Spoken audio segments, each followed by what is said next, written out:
آئیے ہم اور آپ مل کر آقا نامدار مدینے کے تاجدار دونوں عالم کے مالک و مختار جناب محمد رسول اللہ صلی اللہ علیہ وسلم کی بارگاہ بے دست پناہ میں پھر ایک بار آواز اپنا پڑھنا مسئلہ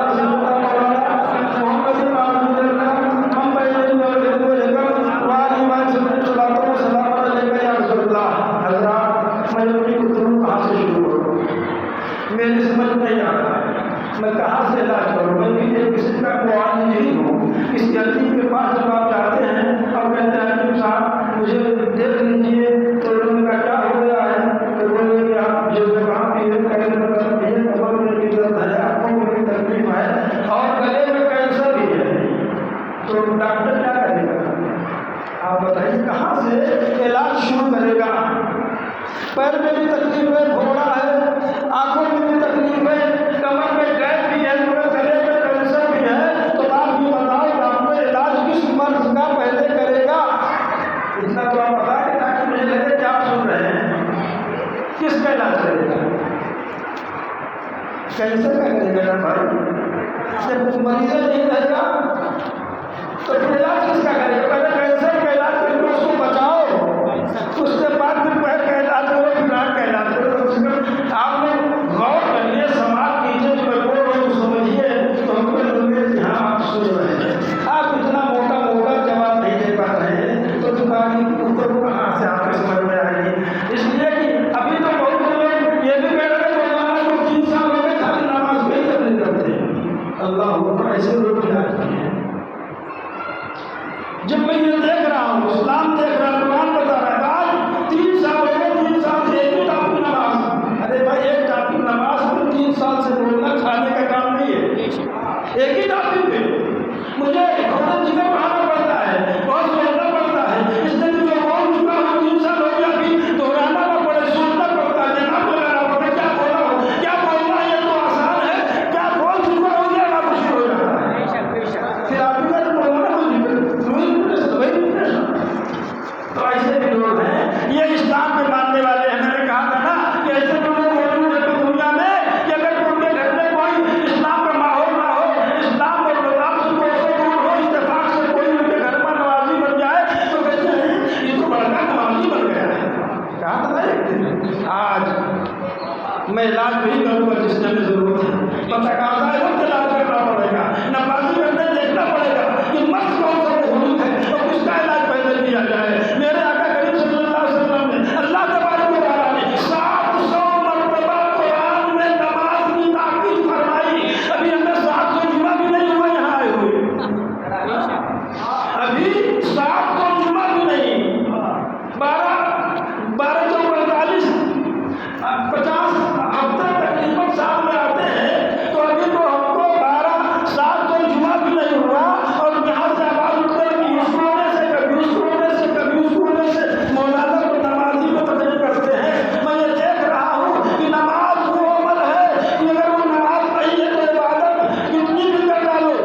اے میرے بندے میں نے تجھے بلایا تھا تو نہیں آیا، میں نے تیرے منہ کا نیوالا نہیں چھینا ہے۔ اے میرے بندے میں نے تجھے بلایا اور تو نہیں آیا، میں نے تجھے لولا لگڑا بھی نہیں بنایا۔ اے میرے بندے میں نے تجھے بلایا تھا اور تو نہیں آیا، میں نے تیرے کاروبار کو بند نہیں کیا، میں نے تجھے بلایا تھا تو نہیں آیا، میں نے سورج سے یہ نہیں کہا اے سورج اس کے آنگن میں اپنی شعاعیں مت بکھیرنا، منع نہیں کیا۔ اے میرے بندے میں نے تجھے بلایا اور تو نہیں آیا، ہم نے چاند سے منع نہیں کیا اے چاند اپنی چاندنی اس کے چھت پر مت بکھیرنا، میرے بلانے پر تو نہیں آیا، میں بلا رہا ہوں تو نہیں آ رہا ہے، میں بلا رہا ہوں تو نہیں آ رہا ہے، میں نے بلایا تو نہیں آیا۔ تو میں نے پانی سے نہیں کہا کہ اے پانی یہ تجھے پیے گا مگر پیاس مت بجھنے دینا، آپ چاہے جتنا پانی پی لو اللہ پیاس بجھاتا ہے، چاہے جتنا کھانا کھا لو اللہ پیاس بجھاتا ہے، بھوک مٹاتا ہے، اللہ فرماتا ہے اے میرے بندے میں نے تجھے بلایا تھا تو نہیں آیا مگر میں نے تیرا کھانا پینا بند نہیں کیا، تو نہیں آیا میں نے تجھے عذاب میں مبتلا نہیں کیا، میں نے تجھے بلایا تو نہیں آیا، تیری فصل برباد نہیں کی، میں نے تجھے بلایا تو نہیں آیا، تیری آنکھوں کی روشنی نہیں چھینی، میں نے بلایا تو نہیں آیا، میں نے تجھے دربدر نہیں کیا تو نہیں آیا، مگر یاد رکھ جب تو 10 سال کا تھا جب سے تجھے بلا رہا، اللہ اکبر، جب سے تو 10 سال کا تھا جب سے میں تجھے بلا رہا ہوں مگر تو نہیں آ رہا ہے، 20 سال کا ہو گیا مگر تو نہیں آ رہا ہے، آج تیری عمر 30 سال کی ہو گئی ہے مگر تو نہیں آ رہا، میں بلا رہا ہوں، میرا بلاتی بلا رہا ہے، بار بار بلا رہا ہے، آج تو 40 سال کا ہو گیا، یاد کر تو 10 سال کا تھا جب سے تجھے بلا رہا ہوں، آج تیری عمر 40 سال ہو گئی ہے مگر میرے بلانے پر میرے پاس نہیں آیا۔ اے میرے بندے 40 کلاس کر گیا، اب میرے آقا نے فرمایا ہے اگر کوئی آدمی 40 سال تک اگر قدم ہو جائے اور گناہ پر گناہ کرتا رہے اور گناہ سے باز نہ آئے تو پھر وہ اپنے لیے جہنم میں جانے کے لیے تیار کر لے۔ 40 سال کی عمر میں اے میرے بندے میں نے تجھے بلایا تو نہیں آیا، تو نہیں آیا، تو نہیں آیا، 40 سال ہو گئے تو نہیں آیا، کب سے بلا رہا ہوں۔ اے میرے بندے تو آج 50 سال کا ہو گیا ہے نہیں آیا، بلا رہا ہوں تو نہیں آ رہا ہے، 60 سال کی عمر ہو گئی، اے میرے بندے آج 10 سال کا جب تو تھا جب سے بلا رہا ہوں مگر تو نہیں آیا، تو نہیں آیا، تو نہیں آیا، مگر تجھے میرے پاس آنا پڑے گا، تجھے میرے پاس آنا پڑے گا، تو بچ نہیں سکتا ہے، تجھے آنا پڑے گا، تو نہیں آیا، میں نے بلایا 80 سال کا ہو گیا نہیں بلایا نہیں آیا، تو میں نے ایک کام ضرور کیا ہے کہ میں نے اپنے بندوں میں سے ایک کو مقرر کر دیا ہے، تو اسے بار بار بلا دیکھتا ہوں یہ کب تک نہیں آتا ہے، تو اسے بار بار بلا دیکھتا ہوں یہ کب تک نہیں آتا ہے، اے میرے بندے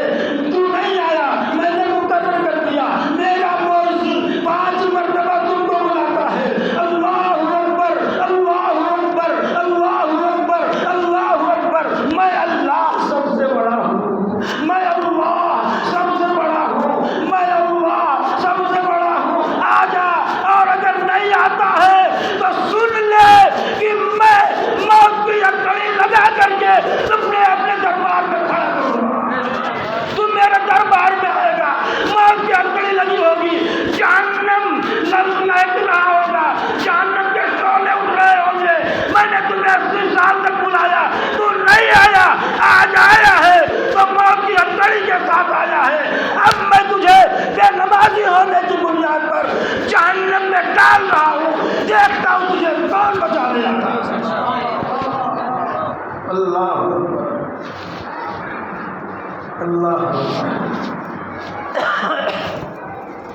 کہتے ہو مولانا نماز پہ تبھی کرتے شرم نہیں آتی، بے غیرت ہو، تمہیں شرم نہیں آتی، نماز کے بغیر کوئی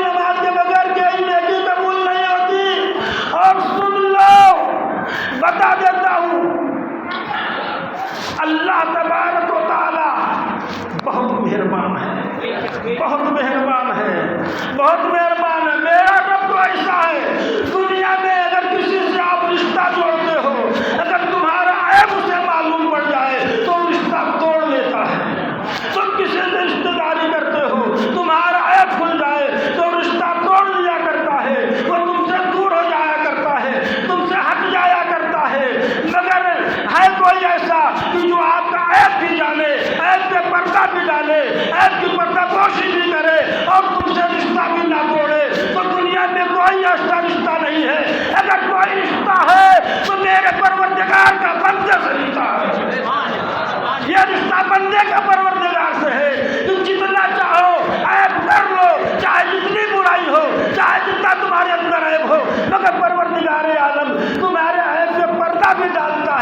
اور پھر یہ کہتا آجا بندے میں معاف کرنے کے لیے تیار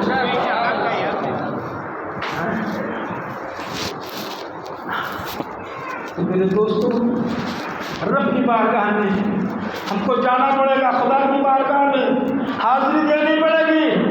اور یہ جوانی پہ نہ اتراؤ، جوانی پہ گھمنڈ نہ کرو، اپنے مال و دولت کے نشے میں چور نہ رہو۔ رب کی بارگاہ میں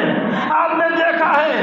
قبر کی مٹی میں بڑے بڑے لوگوں کے، رستم کے بڑے بڑے رسول کے سارے نشے مٹی میں ملا دیا، کوئی نہیں دنیا میں رہا، سب کو کھا گئی مٹی۔ اور جوانی میں اگر تم نے اپنے رب کو راضی کر لیا تو رب کو جوانی میں اگر راضی کر لیا تو سمجھ لیجئے کہ اللہ تبارک و تعالیٰ کی تم سے محبت اور اللہ کو تم سے محبت ہو۔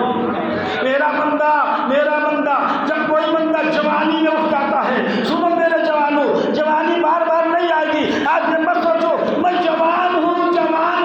ابھی مزے لے لوں، ابھی مزے کر لوں، جوانی کا انجوائے کر لوں۔ اے میرے دوستوں، میرے نوجوان، میرے بچوں، میرے بھائیوں، سنو یہ جوانی بار بار نہیں آتی ہے۔ اگر آئی ہے تو جوانی میں اپنی آنکھوں کو بے حیائی کا شکار مت ہونے دینا، اپنی زبان کو بدکلامی کا شکار مت ہونے دینا، اپنے دلوں کو پاک رکھو۔ ہاں میں یہ جانتا ہوں کہ جوانی میں سچے قدم پہ چلنا آسان کام نہیں ہوتا ہے، ہر طرف گناہ دعوت دیتی ہے، جوانی کی امنگ بھی ہے، جوانی کا نشہ بھی ہے، مال و دولت بھی ہے، اور شیطان تم کو بار بار ورگلاتا ہے، بار بار کہتا ہے آؤ گناہ کی طرف۔ تو ایسے وقت میں اگر تم نے اپنے نفس کو روکا، اپنے آپ کو کنٹرول کر لیا، اپنی نگاہوں کو پاکیزہ رکھا، اپنے دلوں کو پاکیزہ رکھا، اور رات میں تنہائی میں بیٹھ کر کے آپ نے موبائل میں دیکھ کر کے گندے گندے سینے نہ دیکھی، بچا لے گئے، تو پھر ایسے وقت میں جب بندہ اپنے رب سے رات کی تنہائی میں، جاڑے کی رات ہے، کھڑاکے کی سردی ہے، سرد موسم ہے، ٹھنڈے ہوا سے، ٹھنڈے پانی سے وضو کر کے جب مصلی پہ بیٹھ کر کے عبادت کرتا ہے تو اللہ بندوں سے فخریہ بیان کرتا ہے، دیکھو میرا بندہ کس طرح سے مجھے یاد کر رہا ہے، بندوں پر فخر کیا کرتا ہے۔ یہ جوانی کی عبادت ہے، شیوہ ولایت ہے۔ کوئی بھی ولی بڑھاپے کی بندگی عبادت سے نہیں بلکہ جوانی کی عبادت کرتے کرتے ولایت کی منزل تک وہ پہنچا ہے۔ اس لیے میرے دوستوں بزرگوں، اس لیے اللہ تبارک و تعالیٰ کی بارگاہ میں ہمیں جانا ہے، ہمیں حاضری دینی ہے، اور اس کی بارگاہ میں جانے کی تیاری اگر آپ نے کر لیا تو سبحان اللہ۔ اور اگر قبر میں چلے گئے اور خالی ہاتھ گئے تو قبر میں جا کے آنکھ کھلے گی تو کچھ بننے والا نہیں ہے۔ اپنے آپ کو سنبھالو، مسجدوں کو آباد کرو، اللہ تبارک و تعالیٰ دیکھ رہا ہے۔ بندہ جب بھی کوئی کام کرتا ہے، کوئی بھی عمل کرتا ہے تو دو حالت سے خالی نہیں ہوتا ہے، یا تو اللہ دیکھ رہا ہے یا تو اللہ نہیں دیکھ رہا ہے۔ اس کے دل میں یہ خیال آتا ہے، اگر مسلمان ہے تو کبھی یہ نہیں سوچ سکتا ہے کہ اللہ نہیں دیکھ رہا ہے، کبھی بندہ یہ نہیں کہہ سکتا کہ اللہ نہیں دیکھ رہا ہے، ایسا کبھی نہیں۔ اس لیے یہ حضرت ہمارا آپ کا ایمان اسی بات پر ہے کہ اللہ تبارک و تعالیٰ ہر گھر کی چھوٹی چیز کو جانتا ہے۔ تو انسان جب گناہ کرتا ہے تو اس کا جو یہ گناہ کرنے والی جو کیفیت ہوتی ہے، اس کی ایک کیفیتیں بھی ہوتی ہے کہ اللہ دیکھ رہا ہے، اللہ دیکھ رہا ہے، اللہ دیکھ رہا ہے۔ حضرت زلیخا اور حضرت یوسف علیہ السلام کا واقعہ جانتے ہیں۔ جب انہوں نے قربت کا ارادہ کیا تنہائی میں اور اپنے بتوں کے اوپر پردہ ڈالنے لگی، زلیخا نے پردہ سوچا ڈال دیں، حضرت یوسف نے کہا کہ پردہ کیوں ڈال رہی ہو؟ وہ انہیں بچانا چاہتے تھے، اس عمل سے روکنا چاہتے تھے، پردہ کیوں ڈال رہی ہو؟ تو انہوں نے کہا یہ میرے خدا ہیں۔ حضرت یوسف نے کہا یہ تمہارے خدا ہیں، یہ تو مٹی گارے کے بنے ہوئے ہیں، یہ تو پتھر کے تراشے ہوئے ہیں، یہ تمہارے خدا ہیں، نہ یہ دیکھتے ہیں، نہ یہ سنتے ہیں، نہ یہ بولتے ہیں، کیسے خدا ہیں؟ تو زلیخا نے کہا کچھ بھی ہو جائے ہیں تو ہمارے خدا،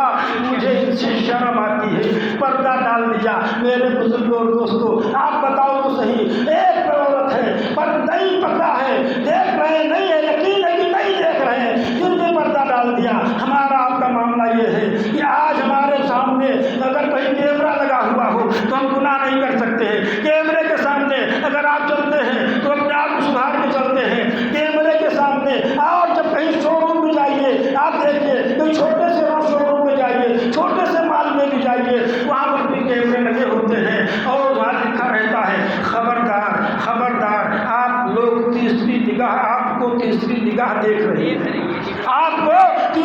نگاہ دیکھ رہی ہے، کیمرے کے سامنے تیسری نگاہ دیکھ رہی ہے، CCTV کیمرے کے سامنے اگر آپ نے کچھ غلط ارادہ کیا تھا تو ارادہ سے باز آ جاتے ہیں، اس لیے کہ CCTV کیمرہ آپ کو دیکھ رہا ہے۔ آپ سوچو تو صحیح، اور کبھی کبھی ایسا بھی ہوتا ہے کہ کیمرہ تو لگا ہوا ہے مگر کنیکشن نہیں ہے، کیمرہ لگا ہے مگر کنیکشن نہیں ہے، آپ نے دھیان نہیں دیا، پھر بھی ڈر جاتے ہیں۔ آپ سوچو تو صحیح، ہمارا آپ کا معاملہ کیا ہے؟ ہمارا آپ کا عقیدہ، ہم لوگ کیمرے سے ڈر کر کے گناہ سے بچ جاتے ہیں، ہم لوگ لوگوں کی نگاہ سے بچ کر کے گناہ کرتے ہیں، لوگوں سے ڈرتے ہیں، لوگوں کے سامنے گناہ نہیں کرتے ہیں، کیمرہ سے ڈر جاتے ہیں اور کیمرے کے سامنے گناہ نہیں کرتے ہیں۔ مگر ہمارا آپ کا عقیدہ اور ایمان اسلام کتنا کمزور ہو گیا ہے، کتنا کمزور ہو گیا ہے کہ ہم جانتے ہیں کہ اللہ دیکھ رہا ہے پھر بھی گناہ کر رہے ہیں۔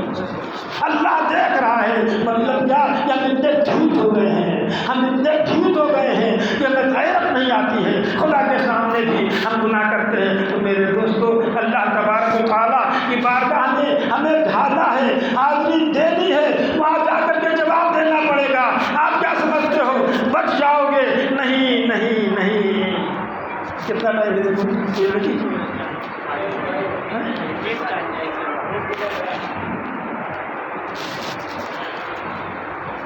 چلیے 1 منٹ ہے، اس لیے کہ وقت پابندی کے ساتھ پھر اللہ آئندہ انشاءاللہ تعالیٰ یہاں سے گفتگو آگے ہوگی۔ اللہ تبارک تعالیٰ کی بات کا دعا ہے بس یہ مسجد کو آباد کیجیے۔ آپ جانتے ہیں کہ اللہ تبارک تعالیٰ ان لوگوں کو جو نماز نہیں پڑھتے ہیں جب جہنم میں ڈالے جائیں گے، جانتے کیا ہوگا؟ اگر آپ کو سرما لگانا ہو، آنکھ میں سرما، تو تیلی کو، سلائی کو جو آپ آنکھ میں ڈالتے ہیں تو آپ کا ہاتھ لرز جاتا ہے، کانپ جاتا ہے۔ کیوں؟ اس لیے کہ کہیں سلائی آنکھ میں نہ لگ جائے، ہوتا ہے نا، آنکھ میں نہ لگ جائے، آپ کے آنکھ میں لگ جائے، اتنا آپ لرز جاتے ہیں، ہاتھ لرز جاتا ہے۔ اللہ کے رسول نے ارشاد فرمایا، اور یہ جہنم کا عذاب ہے ان بے نمازیوں کے لیے جو نماز نہیں پڑھتے ہیں اور اپنی نگاہوں کو ناپاک رکھتے ہیں، ان کی آنکھوں میں جہنم کو آگ سے ان کی آنکھوں کو بھر دیا جائے، جہنم کی آگ سے ان کی آنکھیں بھر دی جائیں گی۔ جاؤ ذرا تھوڑی دیر کے لیے انگارہ لے کر کے ہاتھ کو اندازہ لگا لو گی یہاں کی گرمی کا کیا حال ہے، جہنم کی گرمی، جہنم کی سوزش، وہاں کے انگارے کے بارے میں ہم نے بتایا ہے کہ جہنم کی آگ سے نکال کر کے اگر کسی کو دنیا کی آگ میں ڈال دیا جائے، رکھ دیا جائے تو اسے نیند آ جائے گی۔ مطلب اتنا تیز وہاں کی تپش ہے، جہنم کی آگ میں اتنی گرمی ہے، اتنی شدت کی حرارت ہے کہ جہنم سے نکال کر کے کسی کو دنیا کی آگ میں ڈال دیا جائے تو اسے نیند آ جائے گی۔ اور اس کا اندازہ آپ ایسے لگا دیجیے گا، گھر پہ برف لے لیجیے گا، برف میں 5 برتن اپنے ہاتھ میں رکھیے اور اس کے بعد میٹھے کا پانی اپنے ہاتھ میں ڈالیے تو میٹھے کا ٹھنڈا پانی بھی آپ کے ہاتھ کو گرم لگے گا، اس سے برف دنیا سے زیادہ ٹھنڈا ہے۔ اللہ تبارک تعالیٰ ہم سب کو نیک عمل کی توفیق عطا فرمائے، عمل صالح کی توفیق عطا فرمائے، ہم سب کو نماز پنجگانہ بجماعت کی توفیق عطا فرمائے۔ وآخر دعوانا الحمدللہ رب العالمین، عطا فرمائے۔